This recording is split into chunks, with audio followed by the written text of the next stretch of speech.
Hello guys, welcome to YouTube channel. അപ്പോൾ ഇന്ന് ഞാൻ പോകുന്നത് ഒരു കുഞ്ഞുവാവിനെ കാണാൻ വേണ്ടിയിട്ടാട്ടോ. കഴിഞ്ഞൊരു വീഡിയോയിൽ ഞാൻ എൻ്റെ കൂട്ടുകാരിനെ കാണാൻ പോകുന്ന ഒരു വീഡിയോ ഞാൻ ഇട്ടിട്ടുണ്ടായിരുന്നു. അവളുടെ ഡെലിവറി ഒക്കെ കഴിഞ്ഞിട്ട് അവൾക്ക് ഉണ്ടായത് ഗേൾ ബേബിയാണ്. അപ്പം നമ്മൾ ആ ബേബീനെ കാണാൻ വേണ്ടിയിട്ട് അവളുടെ വീട്ടിലേക്ക് പോവുകയാണ്. ഞങ്ങൾ അവിടെ ചെന്നത് അവളുടെ അമ്മ ഓടി വന്നിട്ടോ. അത് കഴിഞ്ഞ് ബേബി ഉറങ്ങുമായിരുന്നു. നമ്മൾ അവിടെ ചെന്ന് ബേബീനെയൊക്കെ എഴുന്നേൽപ്പിച്ചു കേട്ടോ. ബേബീനെ കണ്ടതിൻ്റെ ആ ഒരു എക്സൈറ്റ്മെൻറ്റിലാട്ടോ ദർശൂട്ടൻ. നമ്മൾ അവിടുന്ന് പോരുന്നത് വരെ അവൾ നമ്മുടെ കയ്യിൽ തന്നെയായിരുന്നു കേട്ടോ. കുറച്ച് നേരം താഴത്ത് കിടക്കും, പിന്നെ നമ്മൾ വീണ്ടും എടുക്കും. അങ്ങനെ നമ്മുടെ കയ്യിൽ മാറി മാറി ഇരിക്കുമായിരുന്നു. പിന്നെ അവളുടെ അമ്മ നമുക്ക് ചായയൊക്കെ കൊണ്ടുവന്ന് തന്നു. നമ്മൾ ചായയൊക്കെ കുടിച്ചു. ഈ ഒരാളെ പേടിച്ച് കയറിയിരിക്കുന്നതാട്ടോ അവൾ. ഭയങ്കര പേടിയാട്ടോ അവൾക്ക് പൂച്ചേനെ.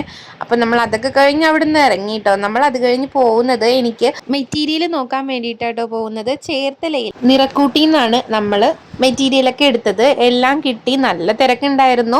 ഓണം പർച്ചേസിംഗ് ഒക്കെ എല്ലാവരും നേരത്തെ തുടങ്ങിയത് കൊണ്ട് ആ ഷോപ്പിൽ അതിൻ്റേതായിട്ടുള്ള തിരക്കുകൾ ഉണ്ടായിരുന്നു കേട്ടോ. നമ്മൾ കുറേ നേരം ക്യൂ നിന്ന് ബില്ല് ചെയ്ത് കഴിഞ്ഞിട്ട് നമ്മൾ അവിടെ നിന്ന് ഇറങ്ങി. നമ്മൾ അങ്ങനെ എപ്പോഴും കാണത്തില്ല, വല്ലപ്പോഴൊക്കെ കൂടിയോ ഒന്ന് മീറ്റ് ചെയ്യത്തുള്ളൂ കേട്ടോ.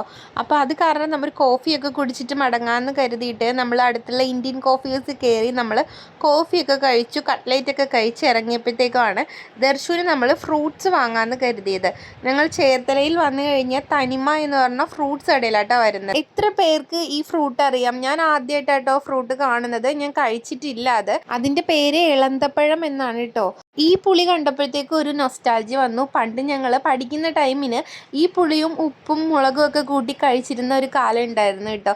അന്നൊക്കെ ഈ പുളിക്ക് വലിയ വിലയൊന്നുമില്ല. എല്ലാം വലിച്ചെറിഞ്ഞ് പറമ്പിലൊക്കെ കിടക്കുന്ന സമയമായിരുന്നു. അത് ഉണക്കിയെടുത്ത് സൂക്ഷിക്കുന്നവരും ഉണ്ട് കേട്ടോ.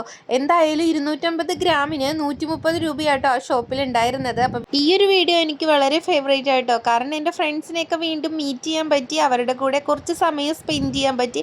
I M so happy. Video ഇഷ്ടമായാൽ ലൈക്ക് ചെയ്യാനും സബ്സ്ക്രൈബ് ചെയ്യാനും ഷെയർ ചെയ്യാനും മറക്കരുത്. ബൈ.